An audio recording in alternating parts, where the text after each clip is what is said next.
Hey guys, what's up?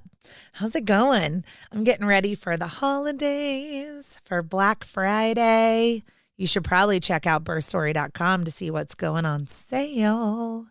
And it's freezing cold here in North Carolina. I mean, I've got like 100 layers on, but I was really excited because I got this like warm chai latte today, and I had the most warming conversation with Abby Rose Green right here in the middle of winter.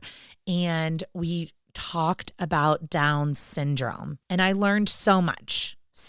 In my 18 years of being a birth doula, I have had the pleasure and just the joy of walking just one couple through the gaining of information and knowledge about having a child with Down syndrome at a 20-week anatomy scan. And so that is similar to Abby's story. She found out, but there's so much that's complicated in this story, right? It was COVID.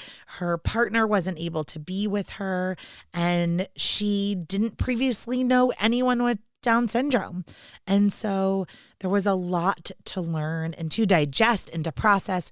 And she had 2 other kids at home. So we dig into a lot of education on Down syndrome today. We go through her beautiful birth story. There's just a lot.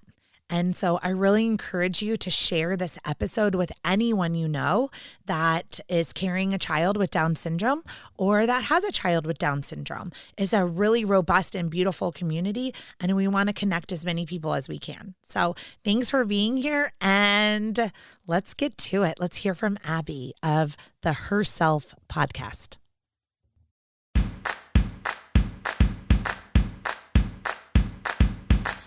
What does a contraction feel like? How do I know if I'm in labor? And what does the day of labor look like? Wait, is this normal? Hey, I'm Heidi. My best friends call me Hides. I'm a certified birth doula, host of this podcast, and author of Birth Story, an interactive pregnancy guidebook. I have supported hundreds of women through their labor and deliveries, and I believe every one of them and you deserves a microphone and a stage. So here we are. Listen each week to get answers to these tough questions. Birth Story, where we talk about pregnancy, labor, deliveries, where we tell our stories and share our feelings. And of course, chat about our favorite baby products and motherhood. And because I'm passionate about birth outcomes, you will hear from some of the top experts in labor and delivery. Whether you are pregnant, trying desperately to get pregnant, or you just love a good birth story, I hope you will stick around and be part of this birth story family. Okay, just a little something before we get started today, and that is, what happens if you don't take Birth Story Academy? So let's say you're pregnant. That's why you're listening to the Birth Story podcast, and you're preparing for a hospital birth that's upcoming. And of course, this podcast gives you tons of free information, right? But do you really understand the stages of labor? How to know when you're in labor? What if you have to have an induction? What about a cesarean section? What about all of the decisions that you have to make once you get to the hospital? So you get there and then they put you in triage. Birth Story Academy walks you through all the things that happen, like that rapid fire with monitoring and blood work and questions and IV ports. And do you want an epidural? I don't know. Do you? In Birth Story Academy, we literally break down all of those decisions. Pros, cons, risks, benefits, intuition. And we get into it. We make birth plans, we do birth visions, we listen to birth affirmations and parenting affirmations. And at the end of it, you know exactly what's going to happen when you go into labor and when you get to the hospital. What's going to happen after you give birth, newborn care preferences, how to take care of your baby. So I guess what I'm getting at is, if you're not in Birth Story Academy, what's your plan, right? I want to be your teacher. I want you to come join me in Birth Story Academy and let me walk you through all of the decisions that you have to make if you're having a hospital birth, and how to have body autonomy and how to have informed consent and informed refusal. I'm going to teach you and your partner, if you have one, everything that you need to know about birthing in a hospital so that you can walk in that door with some swagger, with some confidence, like wash that anxiety away because you learned everything you needed to learn in Birth Story Academy and you are ready to crush that birth, right? Okay, let's do it. And let's get to this episode. Hey, Abby, welcome to the Birth Story Podcast. How are you? I'm doing really well. Thank you.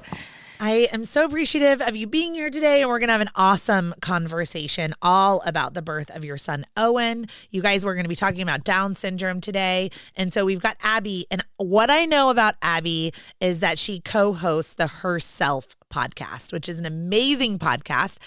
Pause, everybody, type in Herself podcast because you're listening to a podcast, and subscribe to Herself podcast. So Abby, introduce yourself. Who are you? What are you doing in this world? Oh, yes. And thank you for having me on. I wear a lot of titles like your listeners. I am a mom. I am a business owner. I am a wife. I am somebody who is always trying to be a little bit better in all the things while also simultaneously being thankful for what I have. And as a mom of three with three very different birth experiences and three very different children, I'm learning that as a type A planner and someone who likes control, sometimes you got to have a pivot. And it's just been, especially with the birth of our son, Owen, and having a Down syndrome diagnosis in the middle of a pandemic, I've learned that living life in fluidity is far better than in the black and white. It is so much better. The listeners know my story. I mean, like, fluidity is a great word for my family, and having a spouse that transitioned just before the pandemic and, a divorce following that. So fluidity is great. We're going to talk all about change. So where are you? Like, where are you in the world? Let's start there. Yeah. So as far as like job and everything like that, or no, I mean like geographically. I'm like, are we talking metaphorically here? Because I could get really into like where the stars are aligning. If you want me to go there, we could do both. Let's start with longitude and latitude. Okay, so where the coordinates meet, I'm in Wisconsin. So I'm in Madison, Wisconsin. I've been here for about 7-8 years now, and really, really love it. We're approaching winter right now. So we know there's about to be a half year of absolute freezing cold, but as Wisconsinites, we can do it. We can take it, guys. Okay. I love Wisconsinites. Okay. If I could just like randomly get on Bumble and like pick someone to marry, I would find a man from Wisconsin. They're huge. They're giant people. Yes, we eat really well here. We eat very, very well. I mean, they're so tall. Like every guy I've ever met from Wisconsin is like 6'4" to 6'7" range, So anyway, I don't know. Maybe it has something to do with the cold. So what do you do in Madison, Wisconsin? Like, let's hear a little bit about your businesses. Yeah. So Herself podcast, we have had that for about 3 years. The shout out at the beginning, I mean, that's our baby. So between Amy Kiefer, who has been on your podcast as well, and we have the tagline of, we want to get a little bit better than we were yesterday. So just always growing and learning with our audience. So we have guests on, we speak about our own experiences, and we just take things a little bit more raw. So when somebody wants to talk about, the fight and they sugarcoat it, we talk about the fight, and we talk about what our husband said. We talk about how we were positioned in that argument, and we just go into a lot of detail. It's been really fun because we've seen a lot of Instagram growth. Have a growing email list. We have a merchandise line. We now have a self-care course because we know that as moms, self-care is something that we put on the back burner. So we're teaching women how to do that. And it's just been a really fun endeavor. I love it. It's been so great. This is where I ask you, can we give away one of your self-care courses? Let's do that. Let's do that. Absolutely. Okay. We're going to figure that out on Instagram and maybe at the end of the podcast, you guys, but like, stay tuned. We're going to give away a self-care course. How about for like reviews? Let's do it. Let's do that. I was like, that feels good. Write a review for the Herself podcast and for the Birth Story podcast. And like in 30 days or something, we'll pick a winner. And we do read every single one of our reviews. Reviews are gold in the podcast industry. So anytime, if you want to thank one of your podcast hosts, write them a review. That is the best way you can thank them. Yeah. I say that when I became a podcaster, my like love language changed from gifts to words of affirmation. I'm like, it really feels good to receive because we put so much out into these podcasts and it like you're sometimes talking to a blank wall, you know? And so it's really nice to get that feedback back. Okay. All right. So I'm really interested in the self-care course.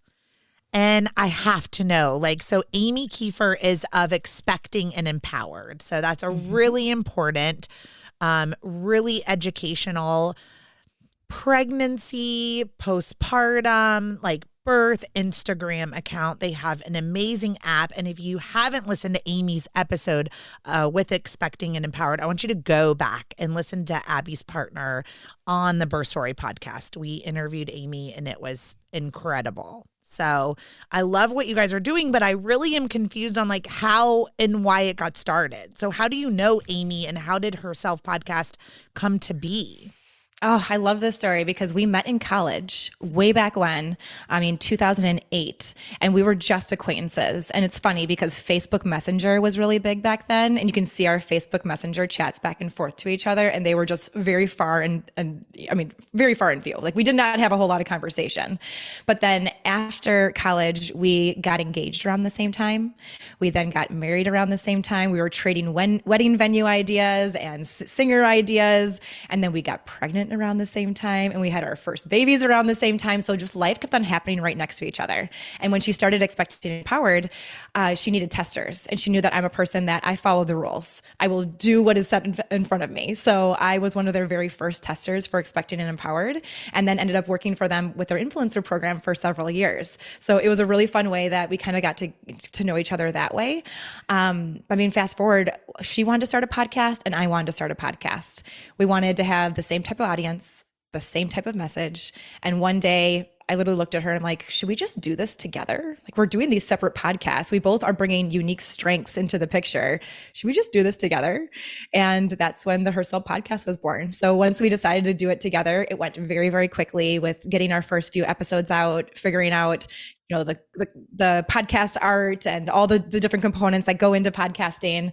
And now almost 3 years later, we have another business together now. So we actually teach people how to create businesses with our Pursuing Her Purpose business. So if someone wants to have a business, if they want to start a podcast, if they want to start a digital course, we teach them how to do that through Pursuing Her Purpose. Do you guys hear this? Like Abby is a superior mompreneur. I mean, this is tough stuff, right? It is tough stuff to be like a wife, a mom, a friend, like, and to be an entrepreneur and be like responsible for these sources of income, but also making like impact and ripples in the world. So like, I love everything that you're doing, Abby. I think it's incredible. And on top of that, right, you have 3 children, one of them with a unique diagnosis that we're going to talk about today, Down syndrome. So are you ready to get into it? Let's do it. Okay. All right. So let's start with you're sitting at home. You've got 2 kids. Okay. Were you and your spouse like, let's do this again? Yeah. And that's a great start to this conversation because back it up a little bit. Lucy, our first, she's 6 years old right now. It took almost a year to get pregnant with her. Okay. So fast forward 2 years or a year and a half when we're like, you know what, we should probably start trying again. It might take a while. Micah, our 4-year-old now, first try, got pregnant. Okay. So when it came to our third, we're like, it could be anything. We have no idea what's going to happen. Yeah. And as we were trying, things just kept getting harder. Like our then, toddlers were getting into more things. It started becoming harder with work. I was still working in corporate America, traveling all the time. And one day we're like, you know what? I think we're good with 2 kids. Like if we don't get pregnant this month, I think we're going to be good. Okay. Well, fast forward 2 weeks, we got pregnant that month, the month that we decided, things are going to be okay if we just have 2 kids. So for all the people out there that, not unexpected because we had been trying at that point, but it wasn't also like oh my gosh, I can't believe it, I'm pregnant, so exciting, like it was with our first pregnancy. So it already started off kind of tricky. Okay, so when you say too, like, and we were like, if we'll just try or whatever. Is this like a month where you're like having sex all the time? Or is this like, and you're really connecting and you're jiving with your partner? Is this like we had sex like once or twice? Yeah. What kind of month was it? And because I tracked my cycles, that was our birth control for a very, very, very long time. So I know around when I ovulate, I know when I'm in my fertile wave. So sex every other day during that time was just kind of our cup of tea. We did that with all 3 pregnancies in order to get it. But December is the busiest month for my husband. He is traveling all the time. He wakes up very, very early. I'm watching children. I'm ornery.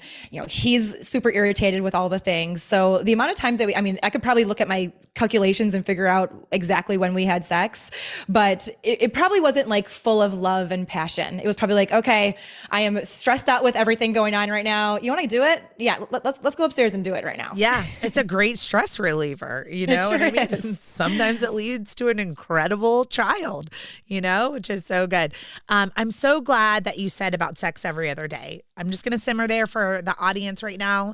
Maybe you're trying to conceive and, this is not where I'm like, you're having a fertility problem and I'm like, just have more sex, right? But I do want to highlight that when I was having my own fertility journey and I went to the obstetrician and I was like, what's going on here?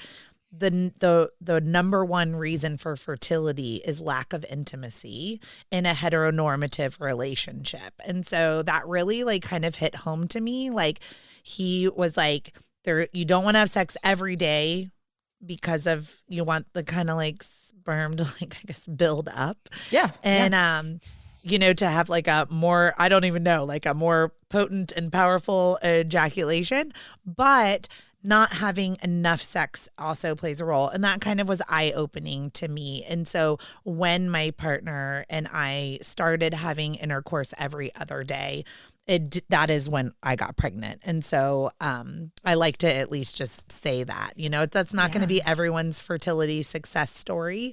But there's 2 of us right here. 2 of us. Worth well, that mentioning. was our issue with our first. Our first was, full of lust, full of passion. We had sex every day, sometimes twice a day. And then 8 months later, we got a motility, like just an issue with motility. And so it's like, okay, there's less sperm and, they aren't swimming as fast, kind of a deal. So, okay, we can try an IUI, we can try these things, or try sex every other day. And the first month that we tried sex every other day, it worked. Yeah. And then second pregnancy happened right away. And it only took us about 3 months with Owen. Yeah. So it did work for us. Yeah. So if we see you, if you're on a fertility journey, Yes. like we see you, we hear you, we honor the story that you have, and we just want to give a perspective. Maybe you've heard it and maybe you haven't. Maybe this is the first time someone's hearing that. So you get that positive pregnancy test and you said it was a little tricky. So tell me about that.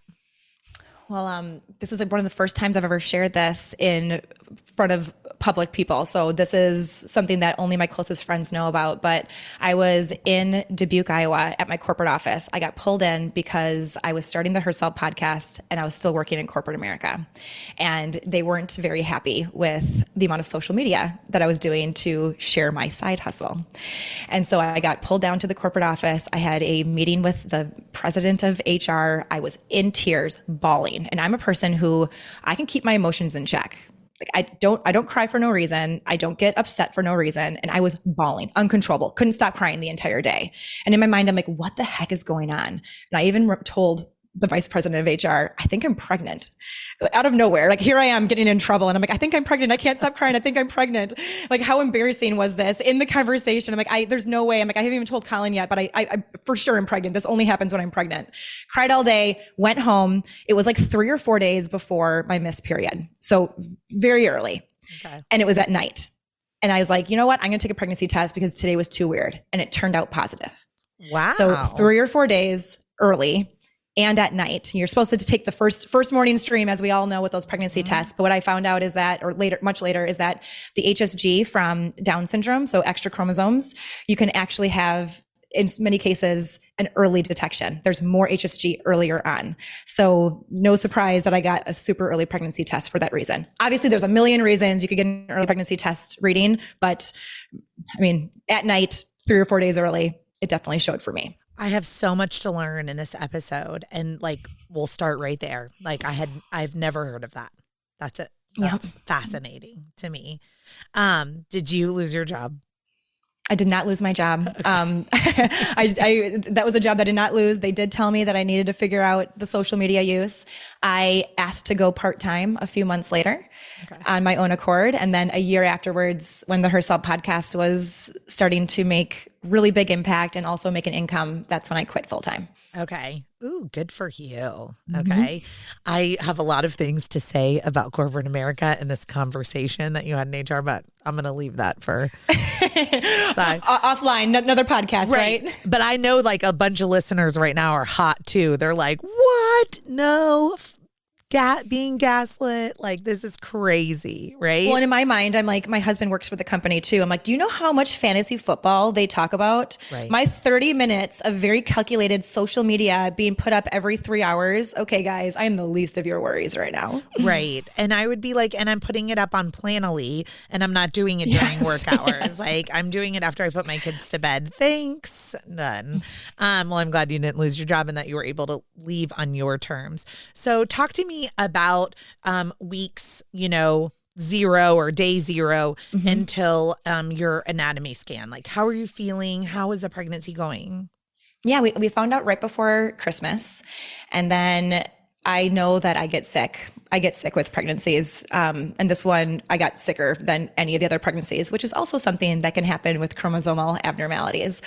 But I remember having New Year's with my friends and they're like, gosh, like, congratulations. So exciting. You look so healthy. You look so like, you're not nauseous at all. I'm like, yeah, give it like 3 days. And literally 3 days after until week 14, I was throwing up 3 or 4 times a day, nauseous all the time. Really, really, really sick.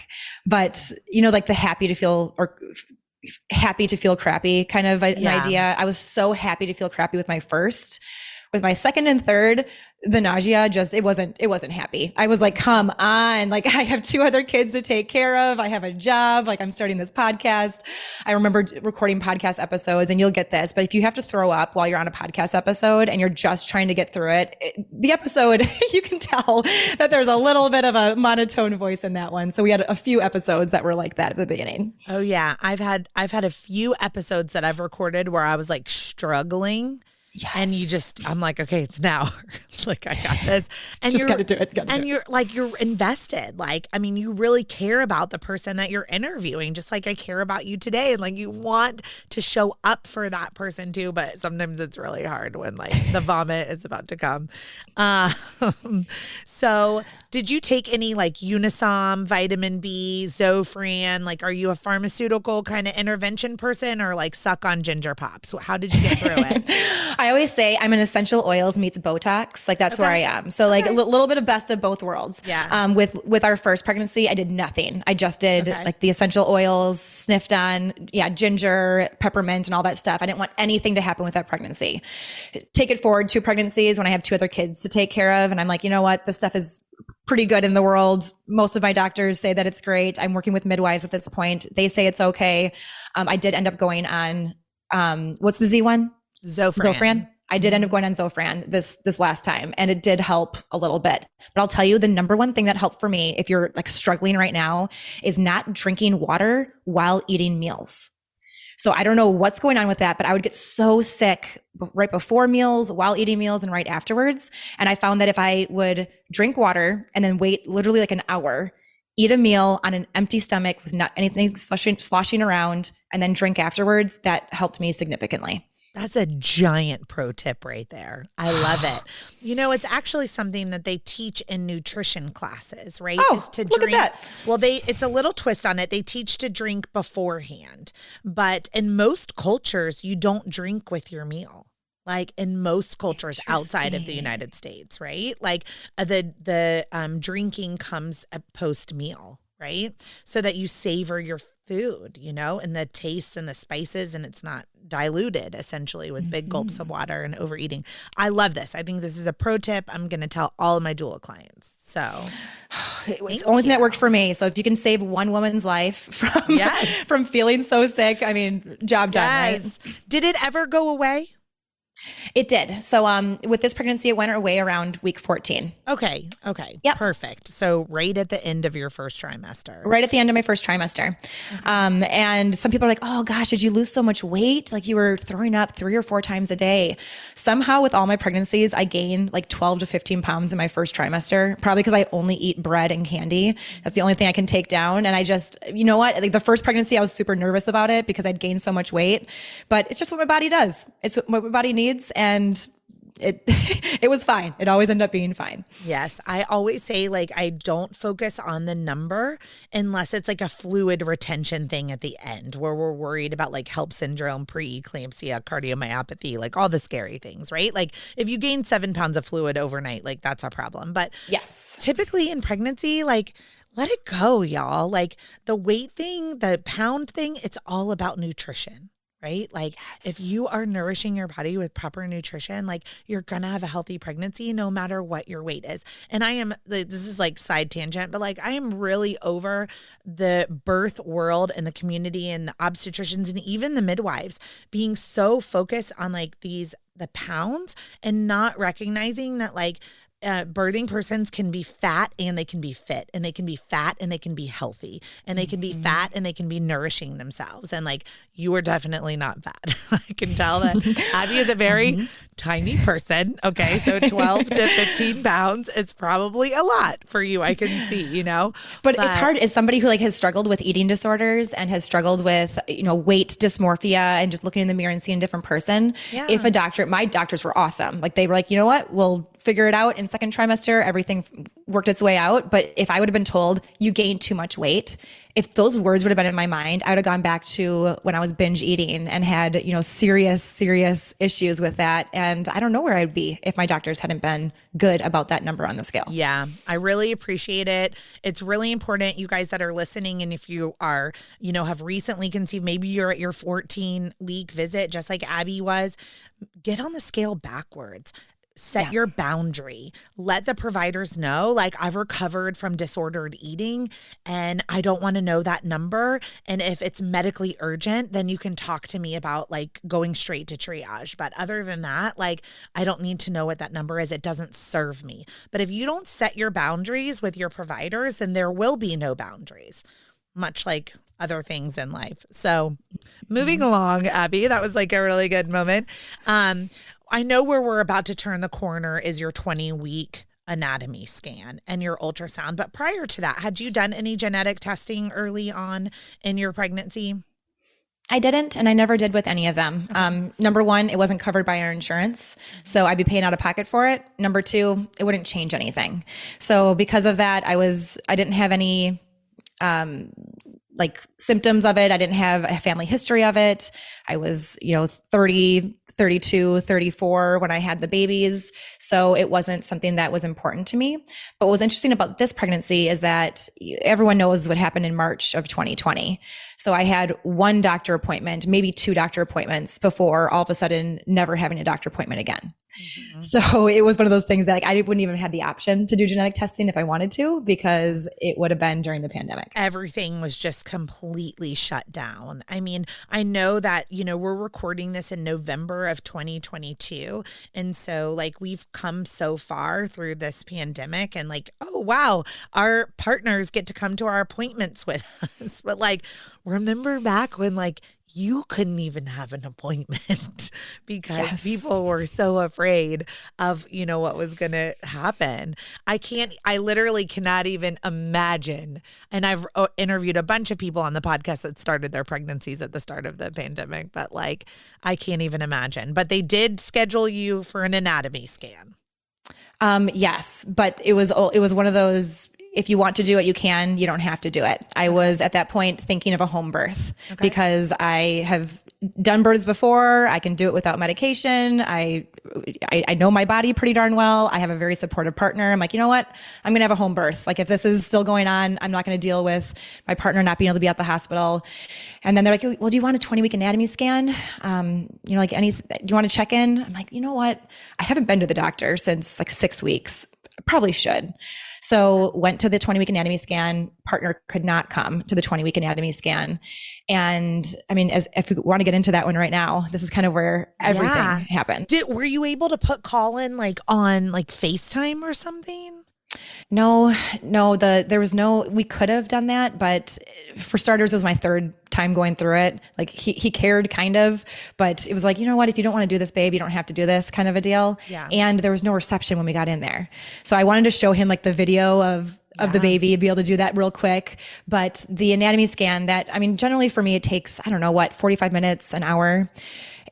Hour came, hour 15 came, hour and a half came, 2 hours came. I'm like, dang, they are really thorough now. 2020, they have really upped their game when it comes to these anatomy scans. And the tech kept on leaving and then coming back in. She kept on leaving and saying, we need to take one more look at baby's heart. She'd leave, she'd come back in. Okay, just one more look at baby's brain. She'd leave and come back in. And at this point, we didn't know the sex of the baby. We didn't want to find out the sex of the baby. But what we did find out was a lot more. Okay. She leaves once and 4 people come in. They're in full PPE apparel. You can't see their faces. You can't see who they are. Words start coming.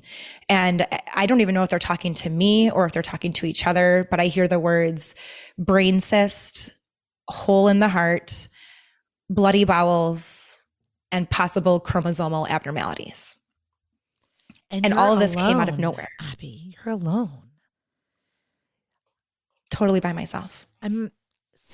That there's an advocate in me that's getting like slightly angry. Like, did they offer to say like, we need to deliver news to you and like, we're going to make an exception and like, you need to call your spouse to come? I mean, they just came in and just started firing this information off to you. It was. Were you still like half naked with your like legs in stirrups? Like belly was totally open, still had the gel on my tummy kind of a deal. And it was just so fast. Like everything just happened so fast. After being there for hours of getting this anatomy scan, it was all these words.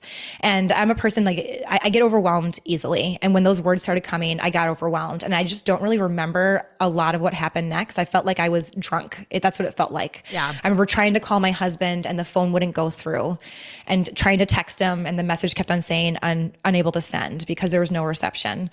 They brought me into room after room after room. The first room was talking about termination because in Wisconsin you have until week 22 to terminate. I was at week 20 and some. And right then I said, no, I don't want to terminate this baby. And they're like, are you sure? Like, this is your, when you decide. I'm like, no, we don't want to terminate this baby. And we went into another room and they went through all the statistics of everything. We went into another room and they talked about, the wonderful things. And that ended up being a really good meeting, but she talked about all the wonderful things that chromosomal abnormalities can have. But in all of it, it was a statistic. And as somebody who likes numbers, I'm like, I'm just a statistic right now. Like my baby is a 1 in how much chance of having a chromosomal abnormality? And at this point it was trisomy 13, trisomy 18, and trisomy 21.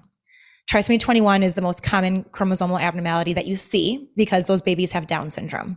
That's one that can, not generally, but can make it through fertilization, through the egg splitting, through birth, through all those things easier than trisomy 18 and trisomy 13. Those ones, baby generally dies either in pregnancy or slightly after giving birth. Okay. So right now they just have these markers from an ultrasound, but we don't have genetics. So we don't have genetics. Nope. So what happens next? So at that point, they label it down into a statistic. So where it's usually 1 in, 7,000 chance of having a baby with chromosomal abnormalities. I don't know that exact number, so don't quote me on that. Because I was 30, turning 35, it like increased it by 10 times.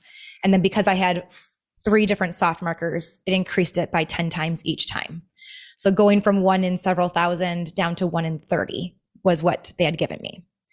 And so they said, you have a 1 in 30 chance. In my mind, I'm like, okay, so that's like looking at a classroom of children. What are the chances that my child will be that one child in that classroom of children? Like, it's not that high. And I kept on thinking, positive mind spin on it. I'm like, it's not that high. Like, probably not going to happen. Mm-hmm.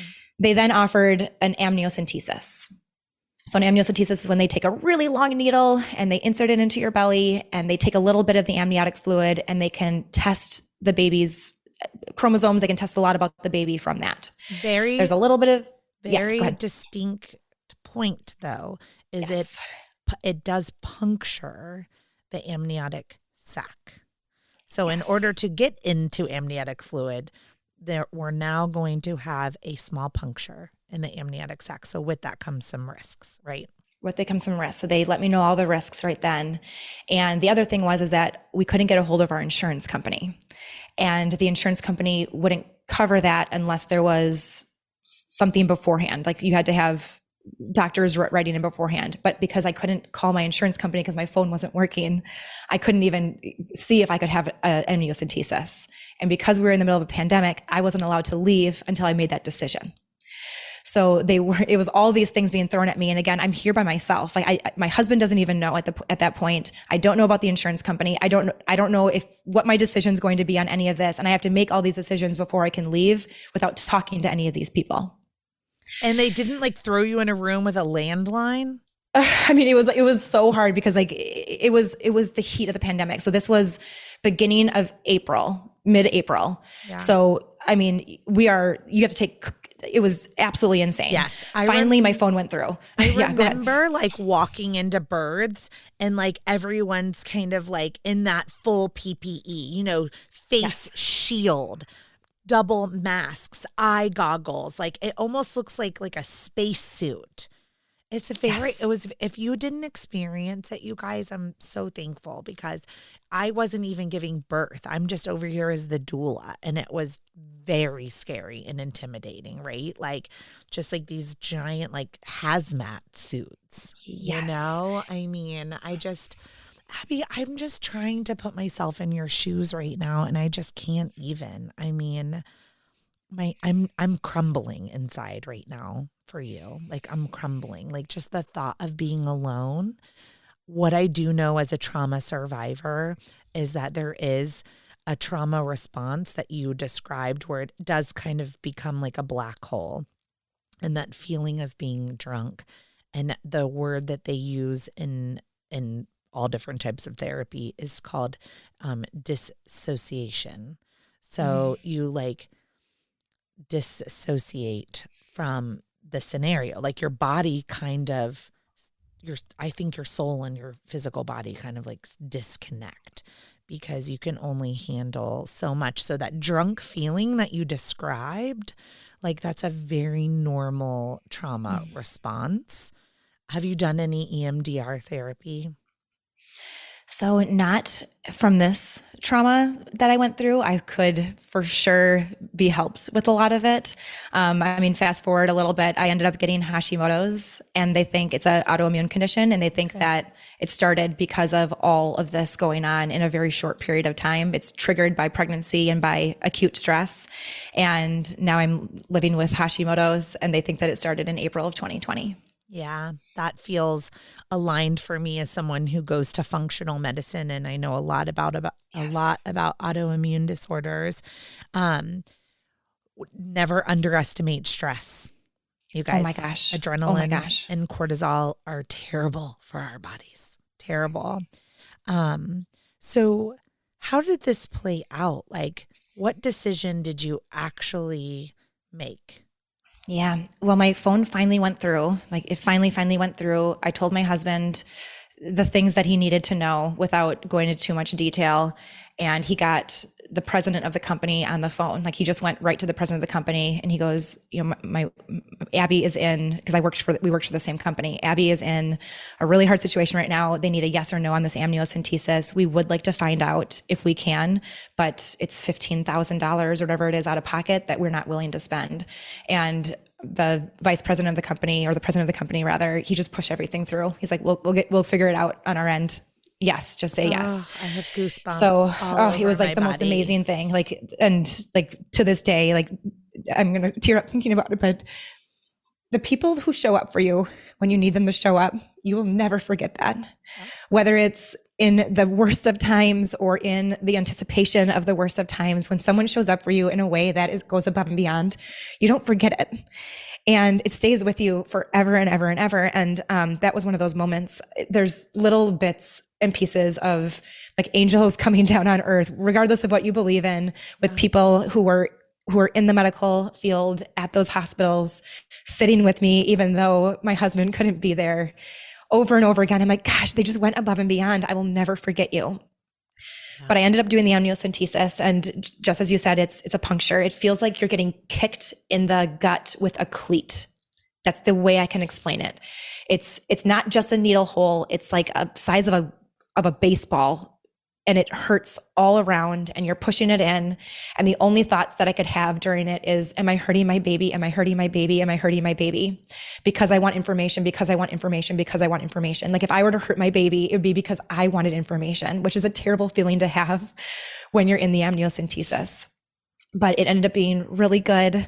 Our baby was, he was great, slept the whole time, didn't move. They were able to get a really good read. And when I was in that appointment, my husband again couldn't be there. And this woman walked in, like this cute old woman walked in, and she's like, can I hold your hand? And she had to wear gloves because it was, again, the middle of the pandemic. But the warmth of her hands behind the latex, and just how she like interlaced my fingers. I hadn't felt touch from anybody besides my partner and my children for like 2 months at that point. And having someone else touch me in such a gentle and caring way, like I knew that someone was there to support me. And it was so beautiful. I later found out that she wasn't just some woman.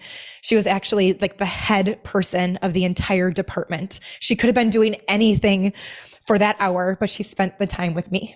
Yeah. How special is that? So special. I love what you said about the people that, I'm like over here bawling too, but like of the people that show up for you, you know? So like, you know, like I said, I'm a trauma survivor, and I'm on year 4 right now of like a major traumatic life event. And yes, it's like I have these little angels that just like come down, you know? And I remember that feeling so well too with you, Abby, of like being so disconnected from people in the world and just needing physical touch, you know? I mean, my children at that point, I was going to maybe stop co-sleeping, but I was like, no, we're just going to keep co-sleeping, because like I was just craving like that physical touch. Just someone holding your hand can be everything, you know? Everything in this situation. How long did the amniocentesis last? How long did it take? I mean, it was a really fast, like I think it was only about 15 minutes of the actual procedure, but anything with these medical things, it's so much prep and then so much cleanup afterwards. So I think I was there for like probably an hour and a half total. Okay. And she stayed with you the whole time? She stayed with me the whole time. She walked in and she asked me very politely, like, would you like someone to be with you? And at that moment, I'm like, yes, I need someone to be with me. Yes, absolutely. Absolutely. I don't care who it is. And she stayed with me the entire time. Okay.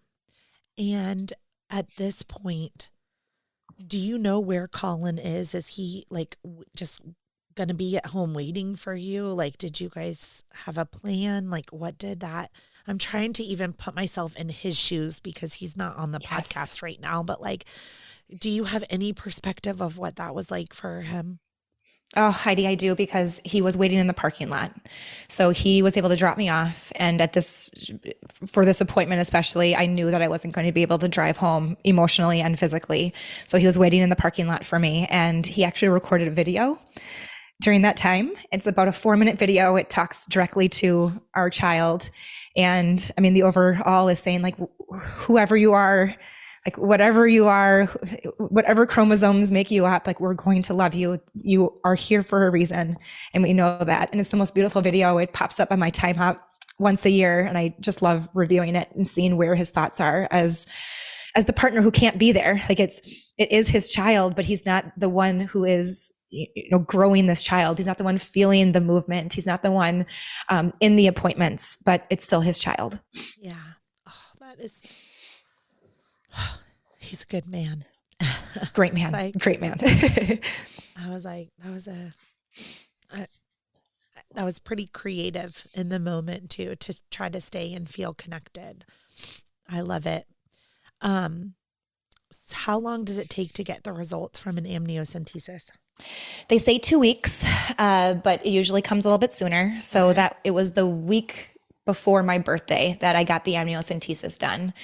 And it comes in stages. So they get news back and then they call you with the news. So one news came back and it was like a bacterial infection that they were testing for. And I wish I would know what it is. It starts with a C, I believe, and it's multiple syllables, but it's a very, very bad bacterial infection that the soft markers, it could have been because he had a brain cyst and all these things. And they called back on a Monday and they said, your baby does not have the bacterial infection.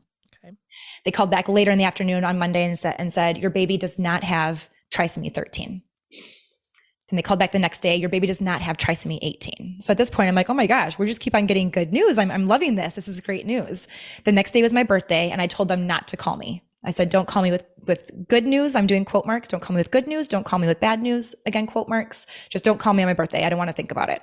We had incredible birthday. It was wonderful. It felt great.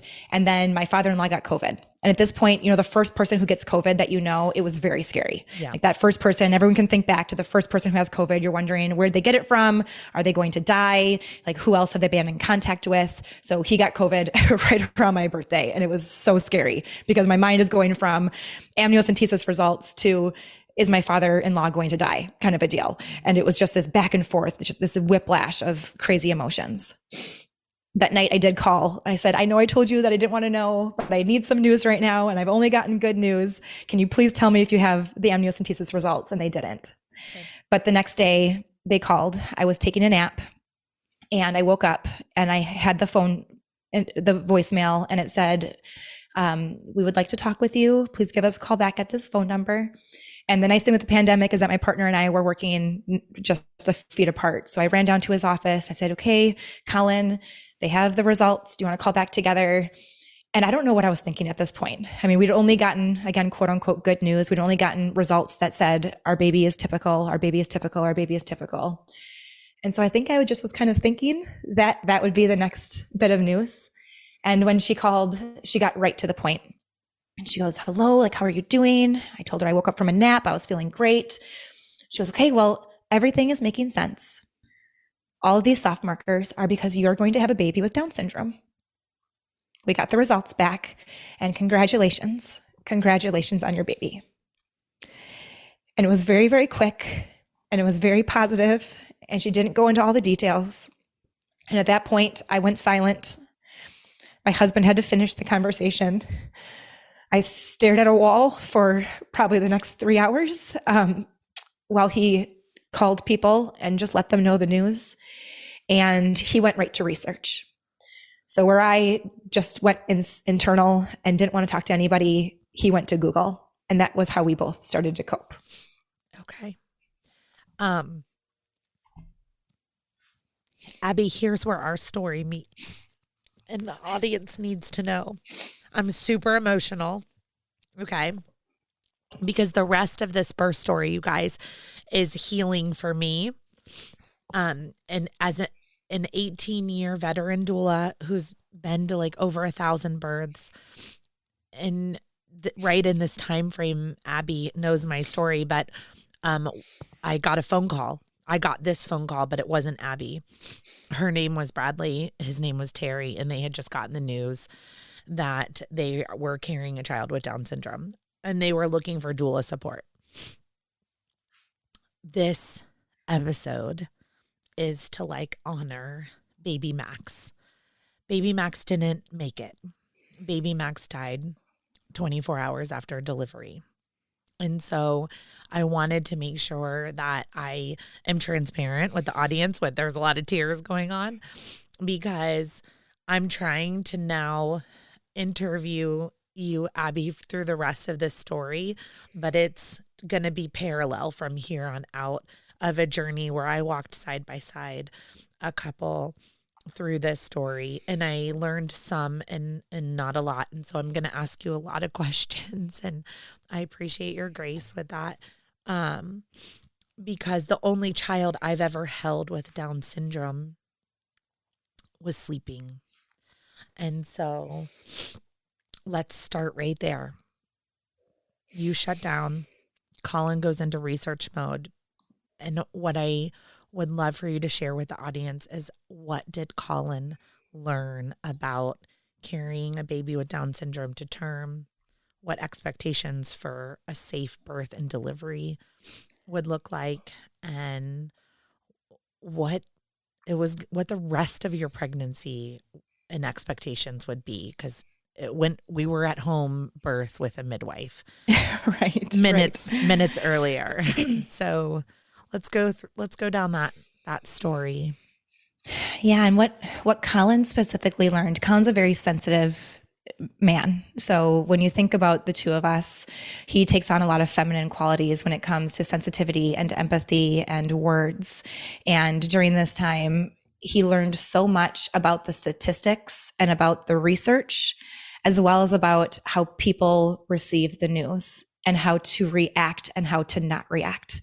So this is a learning situation for everyone out there. When someone has news like this and they share it with you, the ways to not react, because we learned so much about that during this time. I mean, when he went to research and we went to Google, he learned that babies can be born, most babies with chromosomal abnormalities are born early. They can be born with a lot of heart complications. So about 50% of babies with Down syndrome have a heart complication. Hearing, sight, smells, even just ear issues, nose issues, sinus issues, eye issues are all generally a lot higher with babies with Down syndrome. Speech is delayed, motor skills are delayed, brain development is delayed. So it's like we're learning all the things that are delays, the things that are challenges, the things that are issues, the things that our baby won't ever be, are things that our family won't ever have, the ways that we'll have to sacrifice. Like that is what Google shares. When you do a quick Google search, that is what Google shares. And what I've started doing with my page, Abby Rose Green, and what luckily our chromosomal abnormality expert at the hospital started to share is the positive things, the things that you don't know unless you have a child with Down syndrome. It's like nothing else. Like you can't even explain it to somebody because it is such a surreal experience, having a child with Down syndrome. And it starts right when you hold them. I know that a lot of people feel really connected when they're inside, and I was just scared. Like I was just really scared for a lot of my pregnancy because that's all I was hearing. When I was open to the fact that things would be good, that's when those days were the absolute best. But kind of moving back a little bit, Colin was the one who started to text and call people. And his first phone call, I'm not going to say names right now, but his first phone call, when the person picked up and he said the news, the first thing they said was, "Are you sure?" And it did not feel good. It was like this stab. And then it was immediately followed by something like, maybe they should check the tests again, because I heard that, my best friend's daughter had the same diagnosis and she turned out just fine. Doesn't feel good. Like that just doesn't feel good. We called somebody else and right away it was toxic positivity of, you're going to be so good. Like this baby's, you're in the best hands, all these things, which felt better, right? That felt better, but it still was like, oh, I just want someone to sit with me right now. So from then on, we're like, you know what? No more phone calls because this is way too hard. And we just started doing some texts. And I'll say that Colin's dad responded in the best way. He just said, like, I'm here for you. We love this child. Let me know what you need. It was so simple, but just standing in solidarity, not trying to fix the issue, not trying to cover up the issue, not trying to sugarcoat the issue. We just wanted people to stand by us. I did the same thing with Amy Kiefer, and she responded very similarly. Like, what can I do? I am here for you. And like, those are the messages that I save, and they are in my database of my mind. And you'll remember it again forever, of the people who responded right and just how good it felt. We don't have any, like, it's not like we have like judgment towards the people who responded wrong. It's hard because you have never heard that news before. Yeah. They responded in a way that felt natural to them. But in the future, something as simple as, congratulations, I'm here for you. What do you need? It can be so simple and leave such a big impact instead of trying to fumble with your words. I feel the parallels in my own life so deeply. Abby, you may not know this, but my child has cerebral palsy. He had a stroke at birth. And so there are some very strong similarities with our diagnosis didn't come until 2 years old, when my child wasn't speaking and wasn't walking or crawling properly. Story for another day, but it is so hard to know what to say. It's so hard to know what to be. For those of you listening, I think just hang on to Abby's words, like keep it simple, just hold space. We are fixers by nature. Yes, we are. Yep. But I think the message that's really important with any uniqueness, okay? Sometimes we learn about our children's uniqueness in utero, and sometimes we learn about all their uniquenesses when they're on the outside and they start showing you who they are, right? Is that Down syndrome that I asked Abby at the beginning? I said, is this a diagnosis? You know, just like cerebral palsy was a diagnosis. But I think it's really important if you're interacting with parents who learn about their child's uniqueness, because all of our children are unique, but their uniqueness early on is that we're not looking at our children as if something's wrong with them or they're broken. It's just something unique and wonderful and different, and there's a learning opportunity. Mm-hmm. Yeah, our 6-year-old daughter has the perfect line, and she uses any chance she can get to be a Down syndrome advocate, whether it's at the library or at the checkout at the grocery store. If she sees somebody who looks a little bit different, it just like triggers something in her mind. And she'll tell the desk clerk, you know what? Everyone has differences. Some people are tall, some people are short, some people have dark hair, some people are bald, some people don't have arms, some people have funny looking toes, some people have Down syndrome, and some people don't. We're all different. It's not a bad thing. Yeah. So simple. I'm like, you know what, girlfriend? You are exactly right. We all have something, don't we? We all have something that makes us unique. Is she writing her first children's book with you I know, right now? right? She should. Your YouTube channel coming out. Yes, exactly. I'm like, just ship me that book so that I can read that to my kids when you and Lucy have that done, you know? So you're making these phone calls. And really, I hear you, Abby, and your personality is just wanting that space and that time alone. And so it's you and Colin. It sounds like you guys are a great team and a really good balance there of to be able to, he can hold space for you and you're still in quietness, you know, and I'm assuming that flip-flops in different areas and aspects of life where you then hold space for him. So he's making the phone calls, he's doing the research, you're processing and feeling. What was the plan for delivery now? Yeah, the home birth, it was almost like a laugh because I called my midwife. I'm like, so home birth is kind of out of the picture. And she didn't know that I was being sarcastic. She's like, this baby is not going to be delivered at home. I can assure you that. So with babies having Down syndrome, they many times come early. So I went from having no appointments to having 3 or 4 a week. So I would have NST, so non-stress tests. I had growth scans. I had a heart doctor looking every few weeks, a liver doctor looking every few weeks, a brain doctor looking every few weeks, on top of the normal doctor appointments that every woman has, you know, from 20 weeks on. So it went from 0 to, it was my full-time job. Like I was at the hospital almost every weekday. Were you able to take FMLA to get time off? So I was part-time, which was kind of nice. So I just moved part-time, and with the Herself podcast, like Amy was incredible. She picked up on a lot of the work that I wasn't able to do. But when you're at the hospital, I mean, for an hour during the NST test, I could just do my Instagram work or do my email work or do my editing work. So I spent a lot of time just doing work in a different type of setting. Might have been a nice distraction. I don't know. Yes, I needed to have the distraction. Like that is something that I knew I needed during that time. Yeah. Do you know what percentage of parents find out in advance?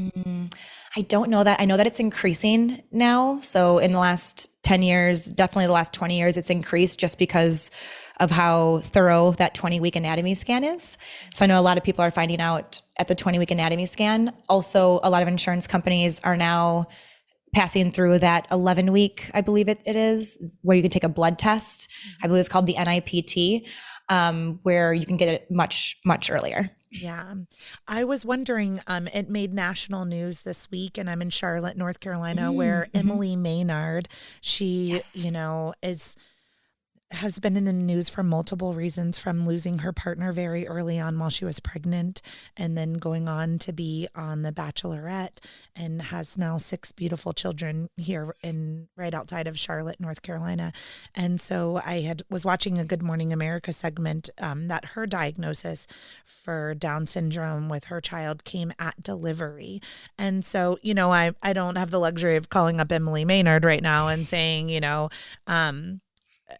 was there, I was curious if sometimes the diagnoses are not coming because maybe of not getting an anatomy scan, or if there isn't an obvious brain cyst, right, GI bleed, cardiovascular defect, that maybe those markers aren't there to alert for future testing, like an amniocentesis. So I wanted to say that out loud.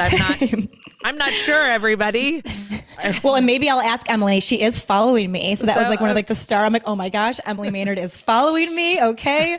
But exactly, because Owen has a nasal bone. So that's another thing they look for, is having a nasal bone. Owen has a nasal bone. So that wasn't a soft marker they picked up on. He also doesn't have any of the fluid in the back of his neck. So that was always like the thing. The fluid in the back of the neck was always the thing. Okay.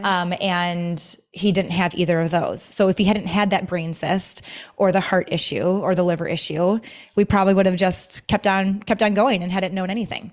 Yeah. Okay. Maybe after this podcast, y'all check the show notes, because I'll try to look at the statistics on like how many diagnoses of Down syndrome come at delivery versus, earlier on in the pregnancy. So, so you said the major risks for birth are preterm labor, having a complication or needing some sort of support immediately following the birth, like with the heart.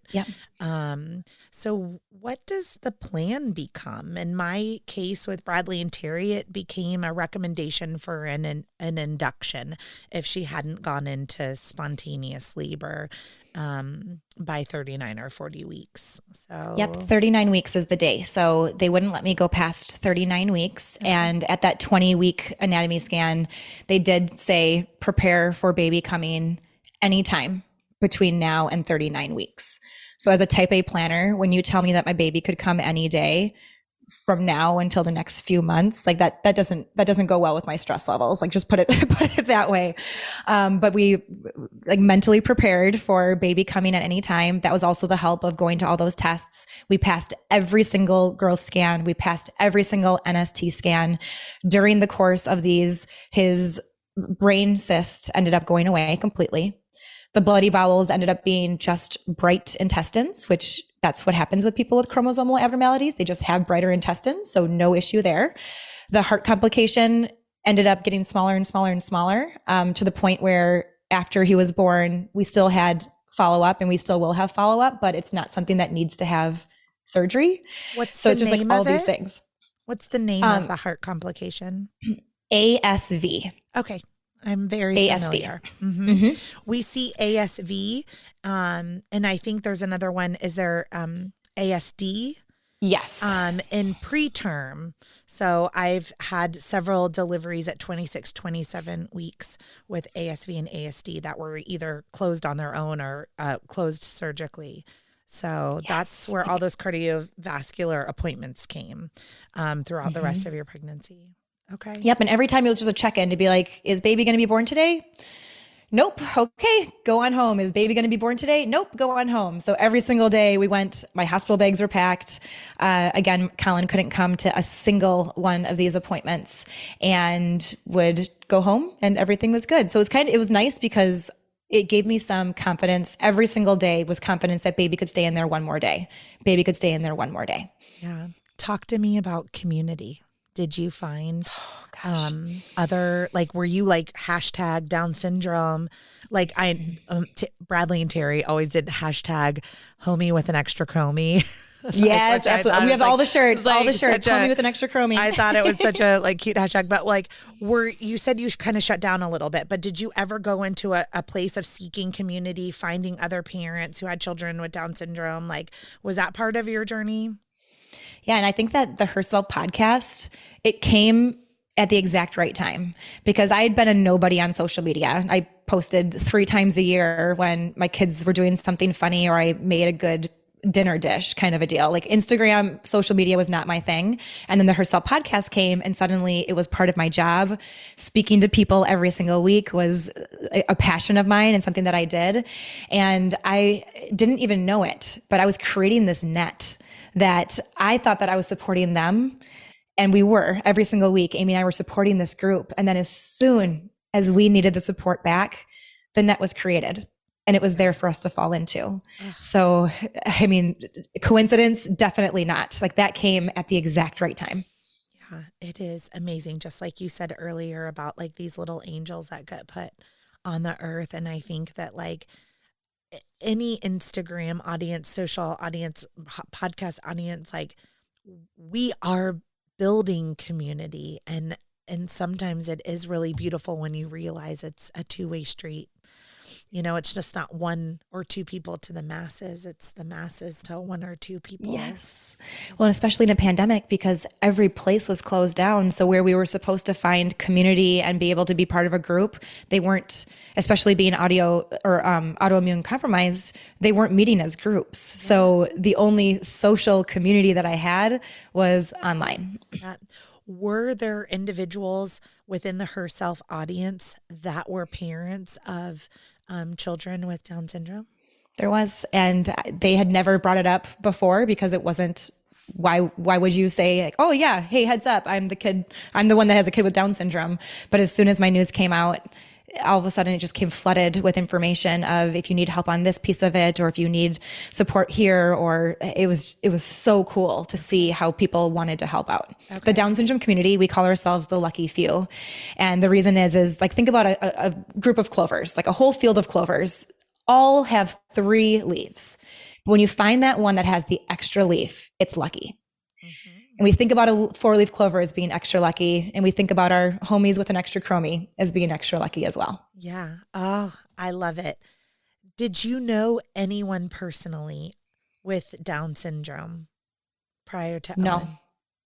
0. And that was the thing is, and my line is, I didn't have a bad experience with Down syndrome. I had no experience with Down syndrome. I had no experience with Down syndrome. I mean, maybe somebody at church when I was little that was in a totally different grade, but even in our school, it was a different wing. Like we didn't walk past the special needs community at all. Sports were completely separate. It's like everything was just totally separate when I was growing up. And now I have a bunch of friends. One of my closest friends, Colin, actually officiated their wedding. We're so close friends with them. And they got pregnant the month after the wedding, and they have a child with Down syndrome that's just a couple months younger than Owen. So talk about timing. I mean, his future girlfriend right there, just hanging out as we, as we drink margaritas on our back porch for the last 10 years. And then all of a sudden we're doing this life side by side with kiddos with Down syndrome. Yeah. I mean, I definitely believe this is all beautifully designed. Yes, completely.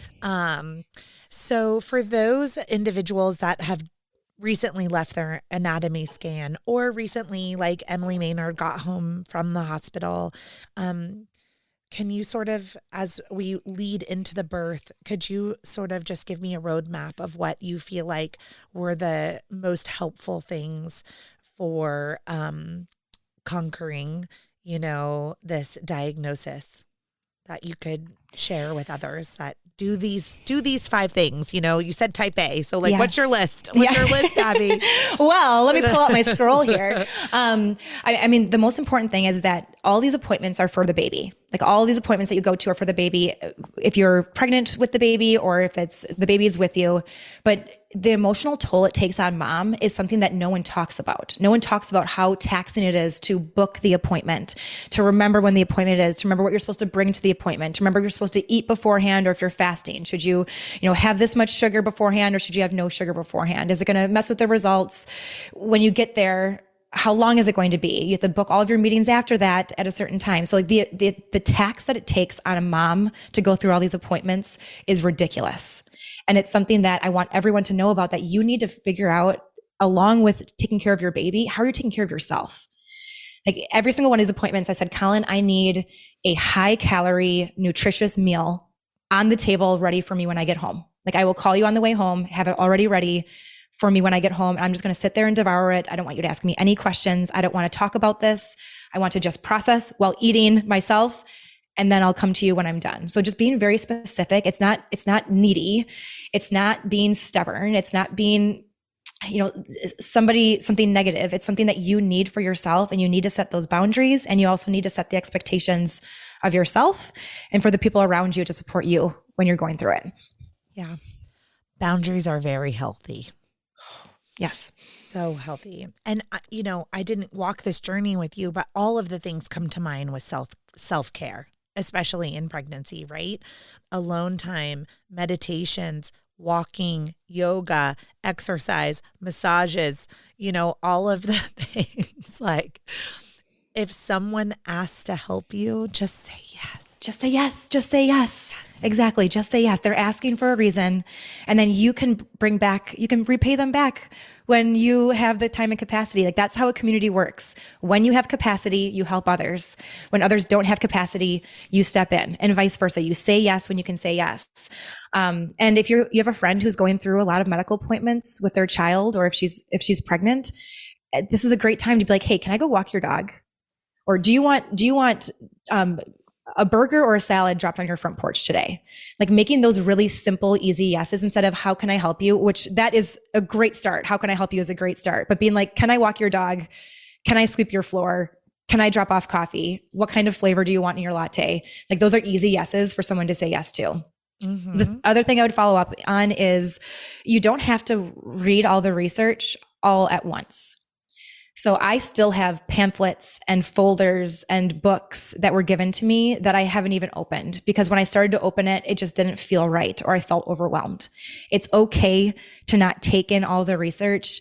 You're going to figure it out by being with your baby. Mm-hmm. And that kind of leads into the third one, is that you and your life and your baby are not a statistic. Like you can design your own life. You can figure this out. This is your journey. No book or textbook is going to teach you how to parent your child. It can help. It can definitely help.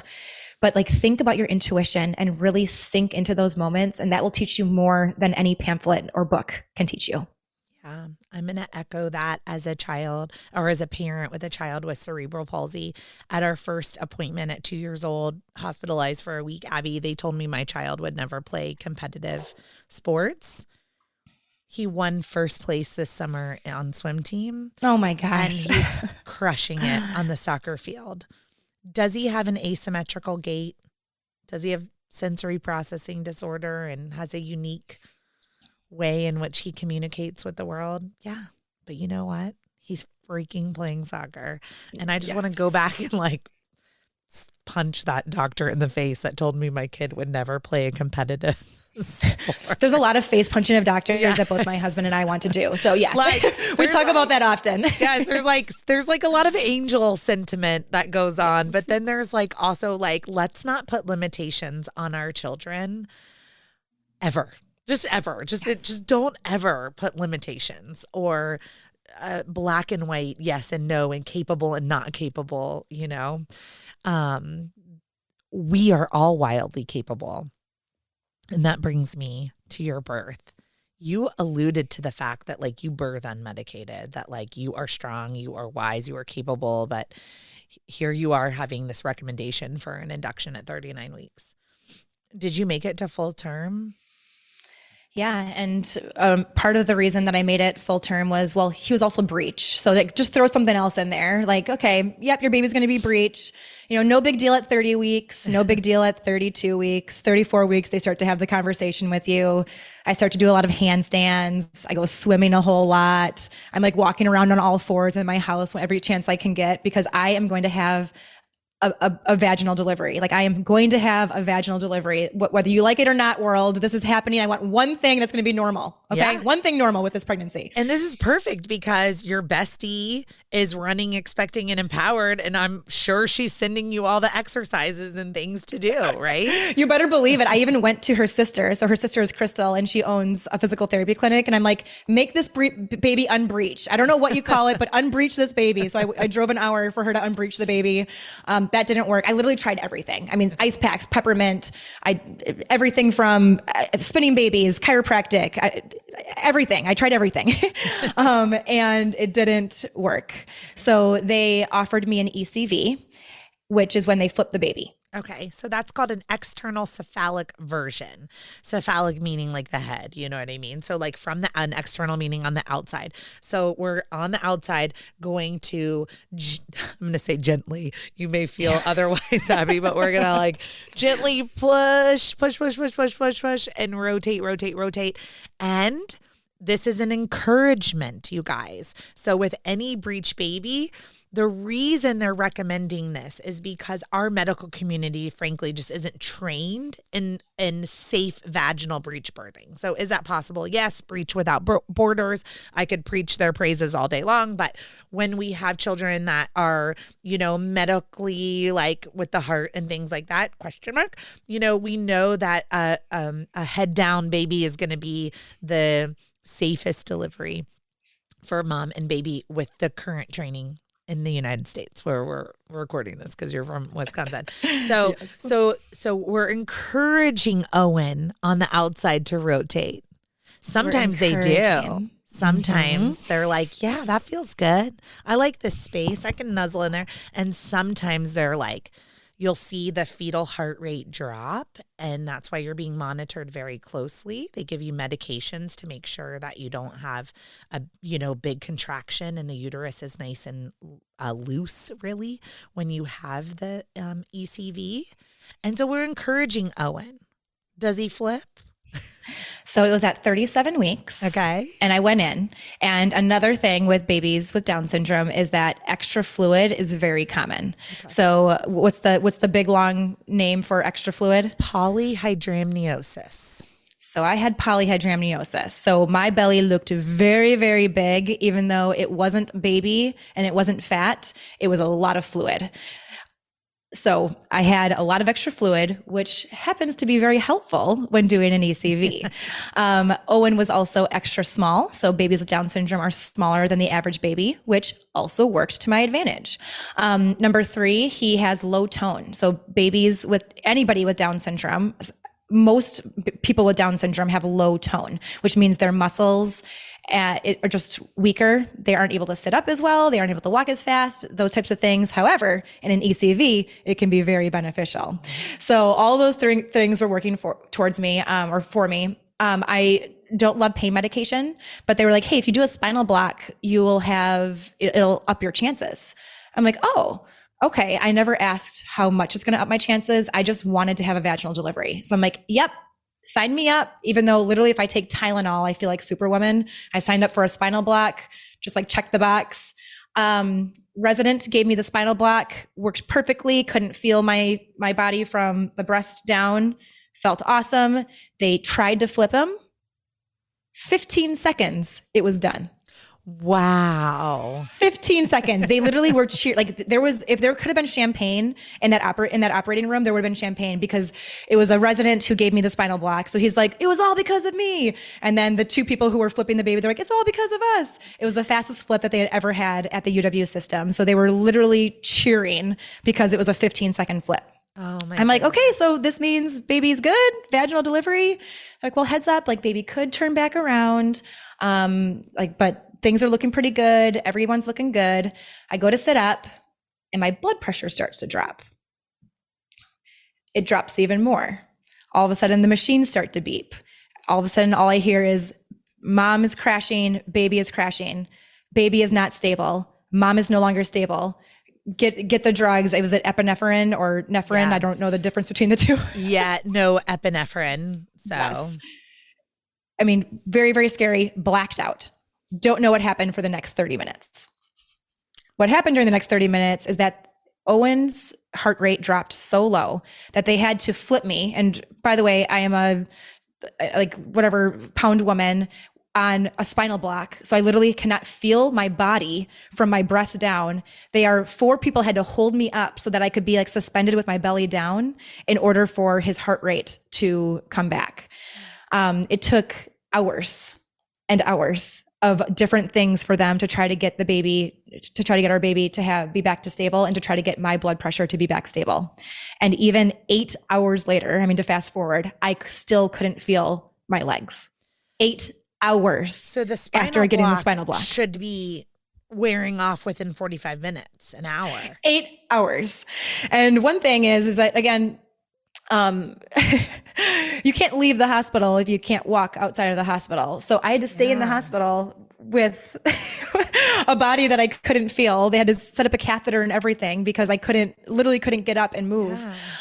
Because my body couldn't feel any part of my body. Were you symptomatic? Like, did you feel nauseous and dizzy and like symptomatic? Everything. Okay. Yeah. And I said the most embarrassing things you can imagine. One of them being, take off my top. They made me I literally had to get naked because I was so hot. And then I kept on talking about the color of my nipples and how big my boobs were. So I don't remember any of this, but it was like just the things that came out of my mind. Oh my goodness. Was Colin with you? He was. So that's the thing, is that he was able to be part of this one, which was at 37 weeks, which was awesome. So that's when they had just started to lift a few of the things. So he was there and in the room. Okay. Oh my gosh. Thank goodness. This is a very rare and unique reaction to a spinal block. I'm sure they explained that to you. Yes. So eventually everyone's stable. Like eventually Owen's stable. There's no long consequence of nope, they don't think decelerations. I was able to leave. I still, my husband had to put me into the car because I still couldn't walk. I didn't feel my legs until like halfway through the night. So I just know that getting pain medication like that just shouldn't be part of my strategy. I should have known that going into it. But most people have excellent spinal block experiences. I just didn't exactly, but the baby flipped. So would I do it over and over again? I still say yes. I would do that day over and over again because he flipped and he stayed flipped so that I could have a vaginal delivery. Oh my goodness. Okay. So now did you make it to the 39-week induction? Or I did. And at that point I was like, wait a minute, hold on. Now they're going to put me on Pitocin, which was like against my birth plan. At this point, I'm like, do whatever you need to do to get this baby out. But right before 39 weeks, I was doing all the things, having sex. I got my membranes swept. I did the spicy foods, bounced on a ball. I did acupuncture. You name it. I was doing it. Yeah. Okay. I was going to say, I am sure that Amy and Crystal wrote you this giant regimen for natural induction methods going on. Well, so there's lots of different induction methods. There's a balloon catheter. There's artificial rupture of the membranes, especially if there's a lot of amniotic fluid. What did they believe was the safest type of induction for a 39-week a child with Down syndrome? Yeah, they were going to do Pitocin. Okay.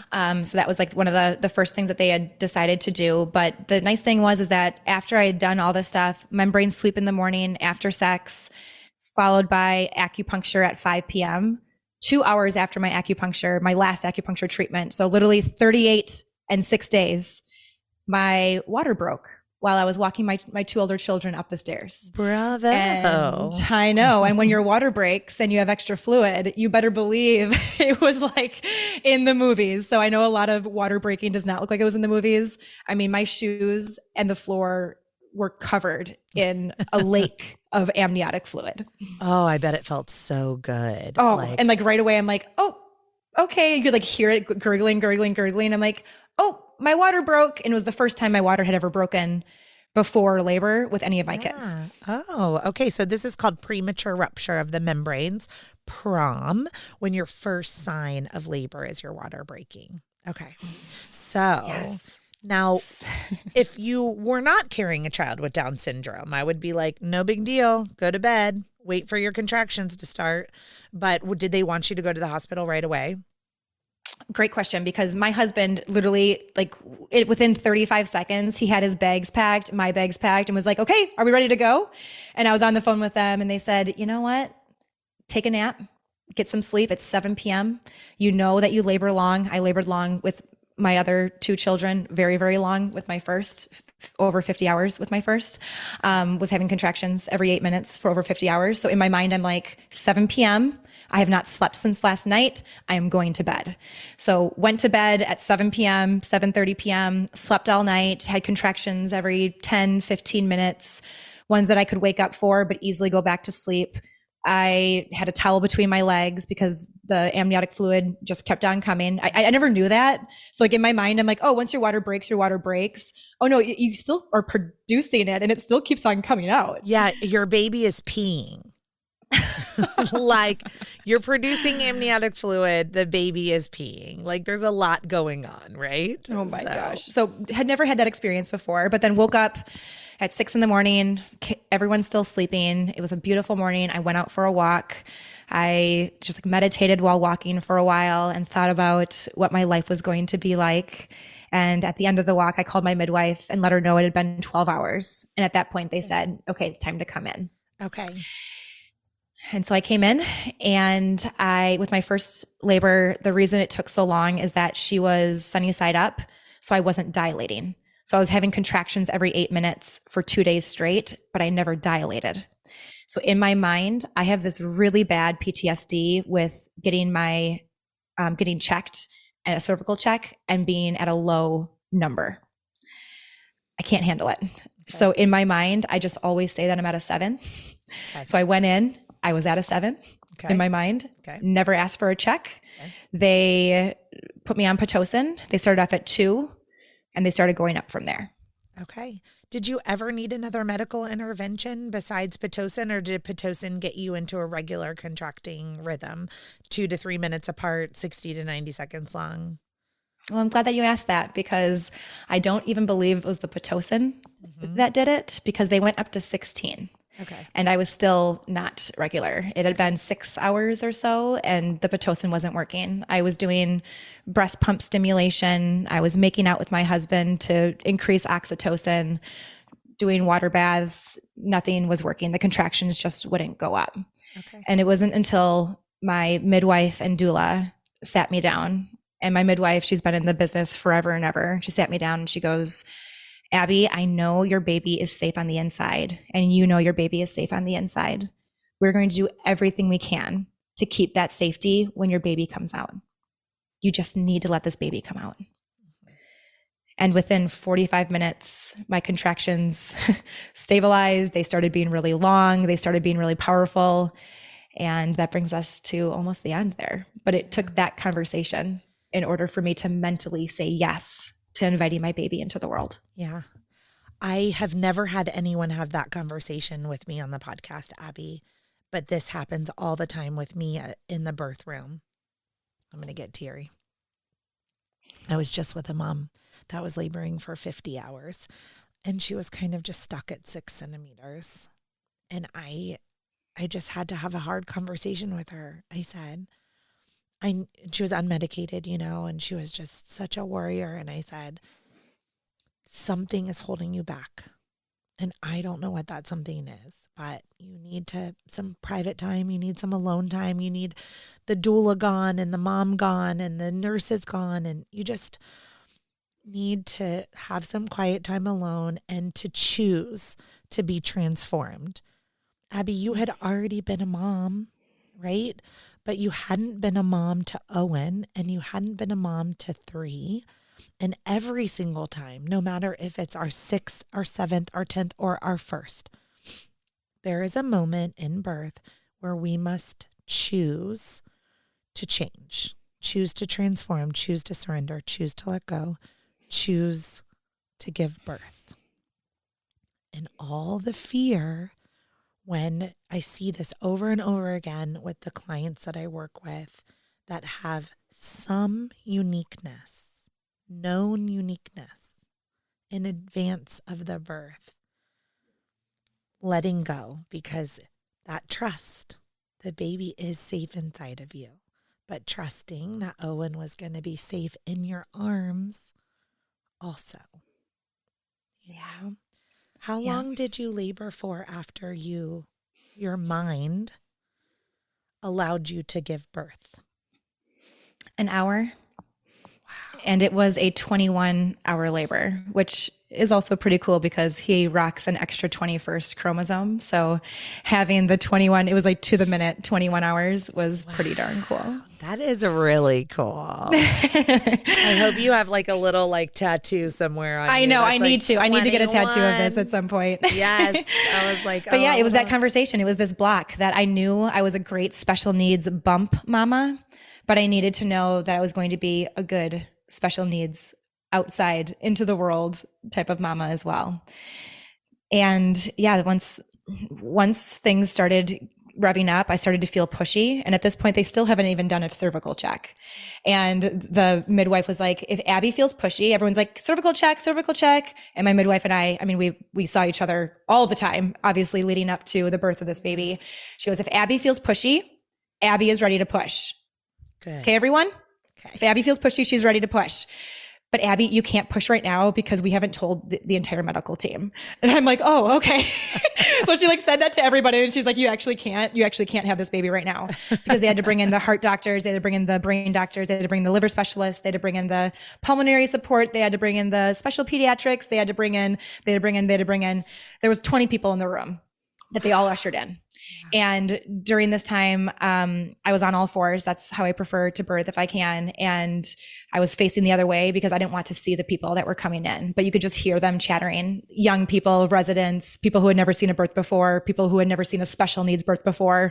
I mean, there could have probably been like random dads and moms being like, whoa, this is kind of cool. Like a baby with Down syndrome, never have seen this before. But it was almost like a spectacle, because I'm like, okay, go ahead, guys. I'm on all fours, butt facing you. If you want to see this, go for it. Yeah. But it was magical. Like this part, I love birthing. This is the part that if I could be a surrogate, I mean, I probably would, but the part of like pushing and working with your body and feeling when your body needs to push and then working with your body, like it is such a cool feeling. And especially knowing in my mind that I was ready to have a special needs baby at that point, and then telling my body that it was okay to deliver.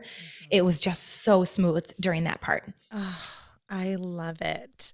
I have 2, and I wish I had 10. I know, right? I mean, the pregnancies I don't love so much, but I love birth. Like, I mean, birth is a becoming, you know? It is. Are so strong. We teach ourselves over and over again how wildly capable we are of doing anything. In that birth, that strength set you up right there in that moment to remind you again, of course you can be. Of course I can. Of course you can. Mm-hmm. Of course I can. Yeah. I love it. What was holding him like for the first time?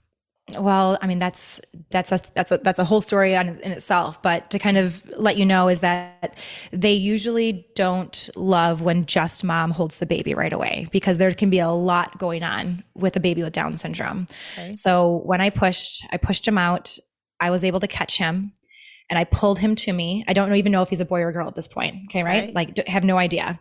I pull him to me and I can feel that he's breathing. He's crying. His heart is beating. Which just the birth is already, like in the Down syndrome world, it's already something to be celebrated, that you made it to 39 weeks with a baby who is breathing. Like win, win, win. And before I even know if it's a boy or girl, like the midwife pulls him down a little bit.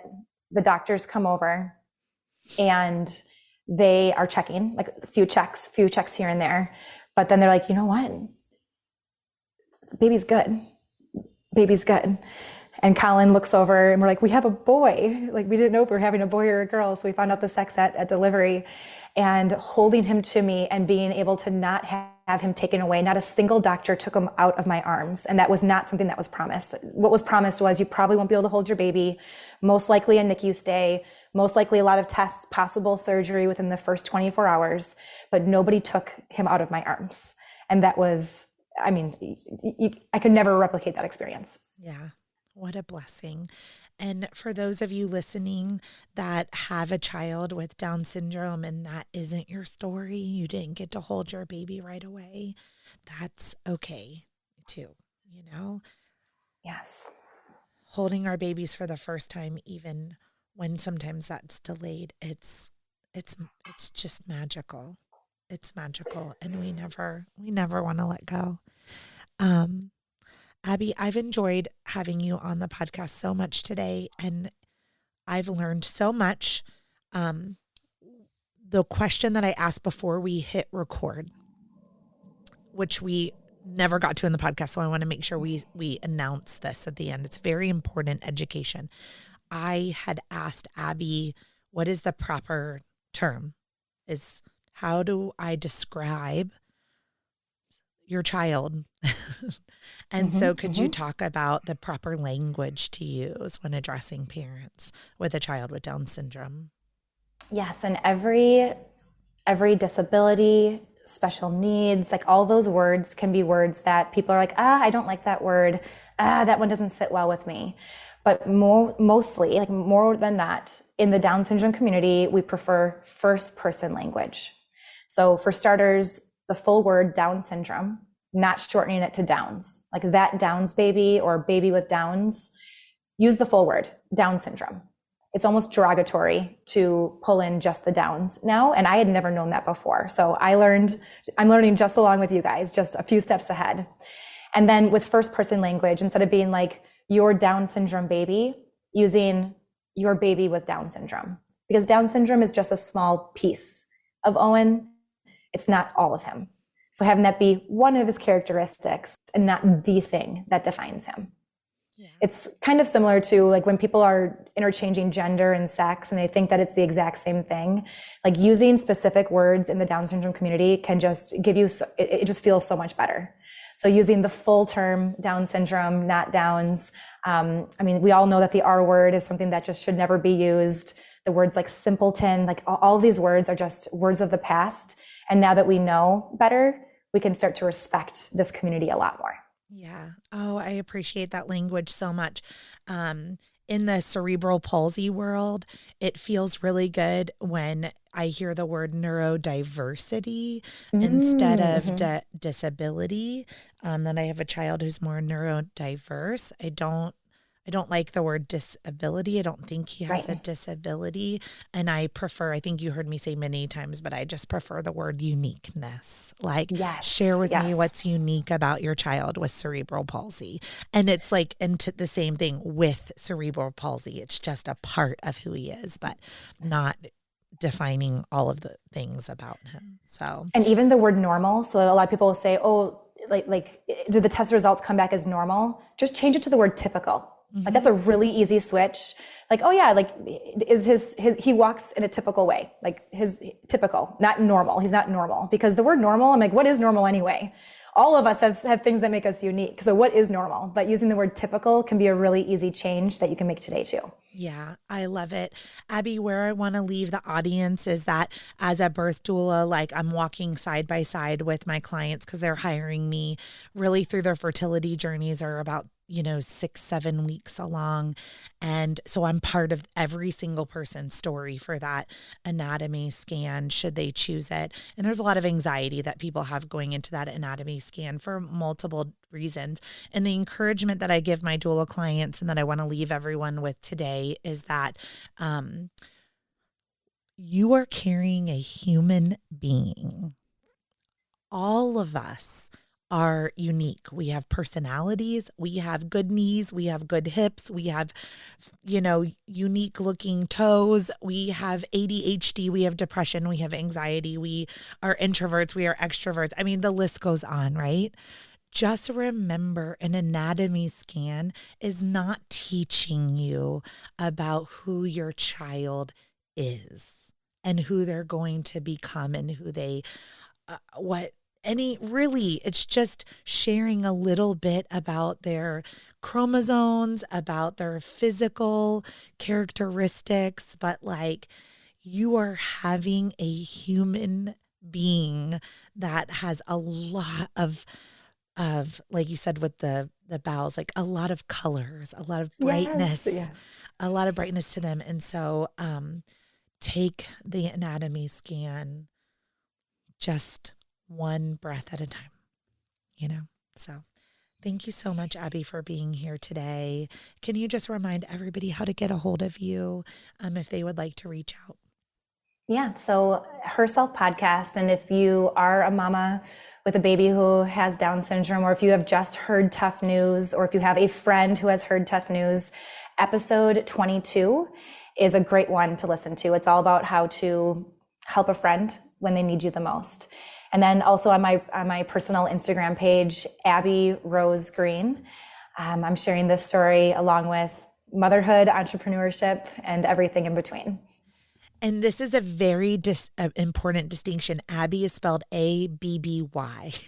Yes, no extra E's in Abby or Green. Yes, I'm like Abby. Oh, Abby, I really appreciate you. Thank you so much. And what you're doing is special. Thank you for giving away your self-care course to the Birth Story podcast listeners. And as a reminder, just hit pause and write a review for both Birth Story podcast and Herself podcast. And we'll announce a winner about 30 days-ish after this episode airs. Have a wonderful day. Thank you for listening to Birth Story. My goal is you will walk away from each episode with a clear picture of how labor and delivery might go, and that you will feel empowered by the end of your pregnancy to speak up, plan, and prepare for the birth you want, no matter what that looks like. Okay, I have a really amazing discount for you guys with anjahealth.com. So it's ANJAhealth.com. They are my exclusive partner for cord blood and tissue banking. If you've listened to episode 88 of the podcast, where I interview the CEO, Catherine Cross, all about cord blood and tissue banking and the 1,000 questions that I had. My child has cerebral palsy from a birth injury. I cannot go back in time. It is one of my greatest regrets. So I partner with Anja Health because I'm so passionate about cord blood and tissue banking, and I really want to teach you guys all about it. Code Birth Story gives you the biggest discount that there is available, and they are committed to Birth Story always being the biggest discount. So right now it makes your kit only $20, which essentially covers shipping. So it's $180 off with code Birth Story. So please consider cord blood and tissue banking. Look at anjahealth.com. Again, it's ANJA Health.com. And if you are going to bank your cord blood and tissue, then please use code Birth Story so you get the biggest and best discount that is available.